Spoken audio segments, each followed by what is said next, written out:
Hello, how you doing? Welcome to Edbert Leadership. It's so good to be able to catch up with you again.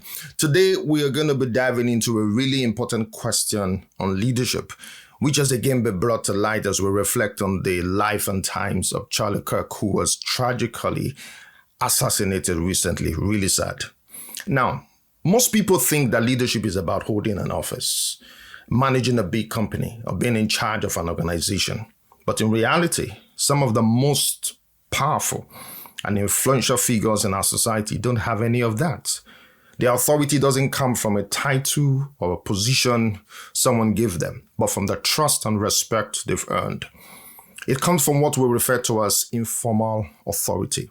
And today I want to explore how an individual, though late, Charlie Kirk, how he used his informal authority to become one of the most influential conservative voices in America, and let's say beyond the US. Now, regardless of where one stands politically, Kirk's story is a powerful example of how someone without formal office or institutional backing can rise to national prominence simply through conviction, persistence, and the ability to mobilize others. His life highlights both the power and the vulnerability that comes with leading through informal authority. So buckle up, because whether you are a student, an entrepreneur, a parent, or just someone who wants to make a difference in your community or in your locality, this episode is going to show you that you don't need a title to lead. So let's begin. Let's start by laying the groundwork.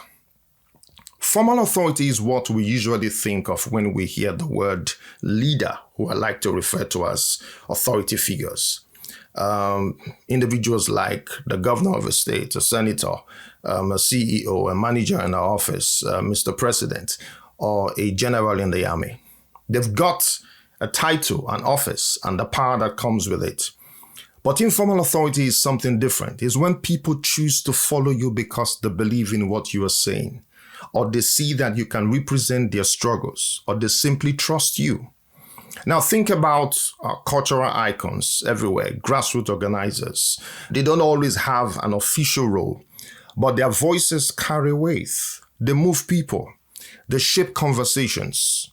And in today's world, where social media and digital platforms can amplify anyone's voice, informal authority is often more powerful than formal authority. Charlie Kirk is a perfect example of this. He wasn't an elected official. He wasn't a general in the army. He didn't come from an Ivy League background. In fact, he didn't go to college. But through persistence, vision, and sheer energy, he built a movement that influences millions of young people in the US and beyond. So how did he do it? Let's rewind. Now, back in 2012, at just 18, Charlie founded Turning Point USA. No big donors at the start, no famous last name, no political office, just the conviction that America needed a stronger conservative presence on college campuses. He saw something that others were missing. Now, while the left was dominating the cultural and educational space, conservatives were largely absent in his opinion. Now, that was the gap. So he started small, setting up tables on college squads, recruiting students, and handing out literature. Not any glamorous work, no big stages, just grinding it out. Over time, he began to build an organization. He learned how to raise funds, how to organize conferences, and how to rally young people around ideas of limited government, free markets, and issues of culture and faith. But here's the key. He didn't wait for permission. He didn't wait to be elected. He simply acted. And over time, his consistency and message built credibility.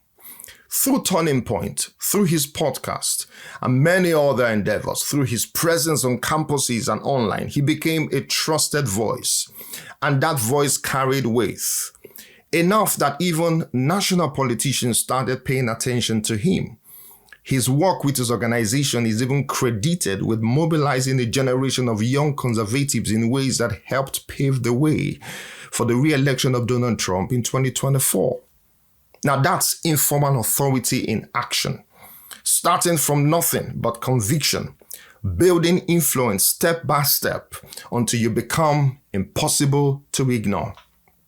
Now, I'd like us to connect this to the idea of adaptive leadership. Now, you guys know I love to talk about adaptive leadership. It's a major part of my leadership practice. Now, leadership is not having authority. Leadership is taking action. It is what you do with the authority you've gathered. Leadership is about mobilizing people to tackle tough challenges. And that's exactly what Charlie Kirk did. First, he identified the adaptive challenge. The conservative movement was losing the next generation, in his estimation. On campuses, young people were being shaped almost entirely by progressive ideas. Now, that wasn't a technical problem. It was a deep cultural challenge. Secondly, he exercised leadership without authority. Kirk had no office, no formal role, no institutional power, but he framed the challenge in a way that resonated. If conservatives abandon the youth, the future of the movement is at risk. Thirdly, he held steady amid conflict. Informal authority is fragile. You don't get the protection of a title. You earn legitimacy daily. So Kirk faced attacks from the left and even from skeptics on the right. Yet by staying consistent, he solidified his standing. And fourthly, he mobilized others through storytelling, through events, through an organization that gave young people belonging and mission. Now, this can be said to be leadership at its purest.